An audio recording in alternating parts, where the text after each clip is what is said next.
नमस्कार किसान भाइयों।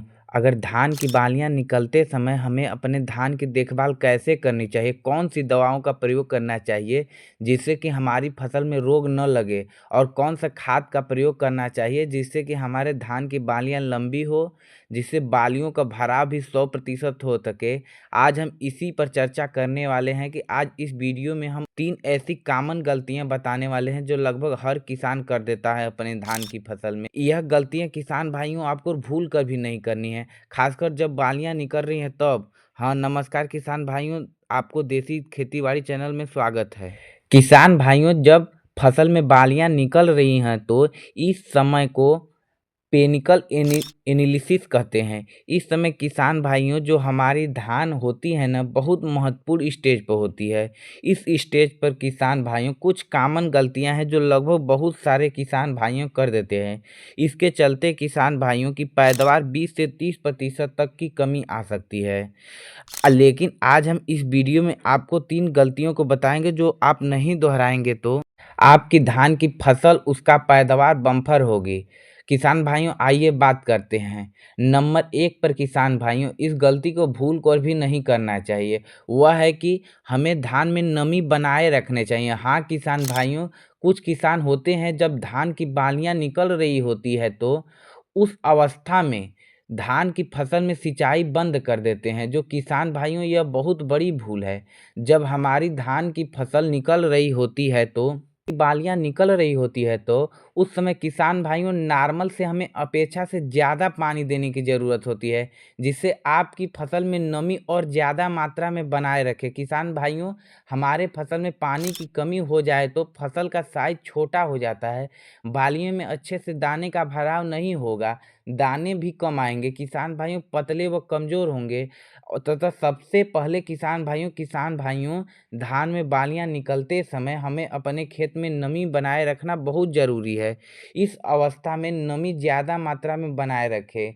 नंबर 2 पर बात करें तो इस बात का ध्यान रखना चाहिए कि आपकी धान की बालियाँ पर रोग व बीमारियों से बचाव रखें। किसान साथियों, जब हमारी धान की बालियाँ निकल रही होती है तो सबसे ज़्यादा ध्यान देने की ज़रूरत होती है कि कहीं आपकी फसल रोग बीमारियों का प्रकोप तो नहीं हो गया है।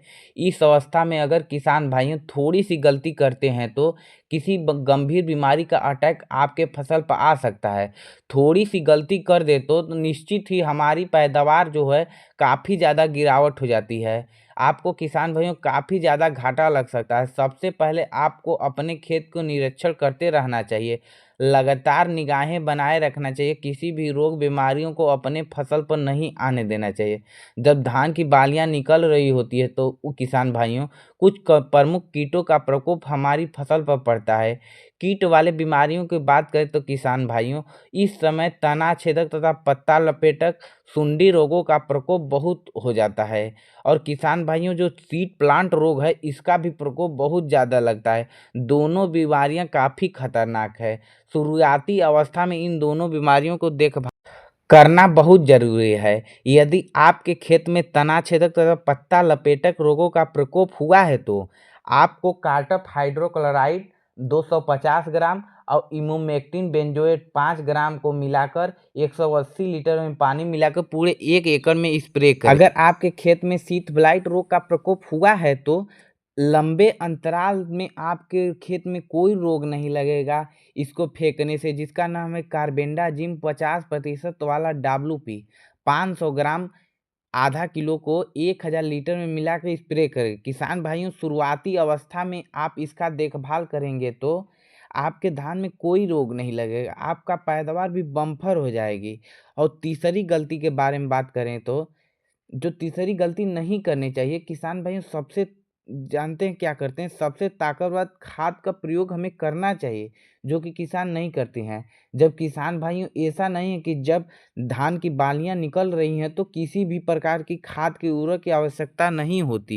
इस अवस्था पर हमारे धान को कुछ खास उर्वरक तत्वों की सबसे ज़्यादा ज़रूरत पड़ती है, तो हमें उनकी पूर्ति ज़रूरी मात्रा में करनी चाहिए। इसमें नंबर 1 उर्वरक है किसान भाइयों 05234, जो NPK 05234 है। इसमें 0% नाइट्रोजन, 52% फास्फोरस और 34% पोटाश होता है।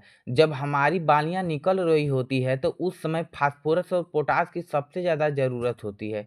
यदि इसकी पूर्ति इस अवस्था में कर देते हैं तो इसका रिज़ल्ट बहुत बढ़िया होता है, बहुत ज़बरदस्त देखने को मिलता है।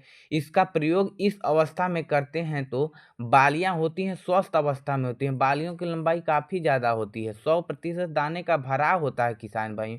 एक भी बालियाँ खाली नहीं निकलती है किसान भाइयों। अब क्वालिटी की बात करें तो एक नंबर क्वालिटी होती है, बालियाँ मोटा, वज़नदार, चमकदार और अन्य फ़ायदे देखने को मिलते हैं। साथ ही किसान भाइयों इस समय बोरान का छिड़काव हमें बहुत ज़रूरी मात्रा में करनी चाहिए। बोरान का प्रभाव के कारण आपके फसल के बालियों के साथ-साथ फल व फूल की काफ़ी ज़्यादा मात्रा में लगते हैं, जिसके कारण बोरान का स्प्रे ज़रूर करना चाहिए। किसान भाइयों आइए डोज़ के बारे में बात करते हैं कि ताकतवर खाद का स्प्रे कैसे करें, कितनी डोज़ मात्रा में। हमें एनपीके 05234 को 1 केजी प्रति एकड़ तथा बोरान को 100 ग्राम प्रति एकड़ दोनों को मिलाकर स्प्रे कर दें। 180 लीटर में पानी मिलाकर स्प्रे करने चाहिए। फिर इसका रिजल्ट किसान भाइयों बहुत अच्छा व शानदार देखने को मिलेगा। हाँ किसान भाइयों जब बाल निकल रहे उस समय करना चाहिए। अब करने के बाद आपका रिजल्ट 100% देखने को मिलेगी। आपकी बालियाँ बहुत लंबी सुंदर होंगी और भराव नंबर 1 का होगा किसान भाइयों। किसान भाइयों अगर आपकी धान की बालियाँ का भराव हो रहा है तो अगर आप इन गलतियों को नहीं करेंगे तो आपका धान नंबर 1 का होगा। किसान धान की पैदावार सारे रिकॉर्ड तोड़ देगी किसान भाइयों। किसान भाइयों मेरा वीडियो अच्छा लगा तो मेरे चैनल को जरूर सब्सक्राइब करिएगा। धन्यवाद।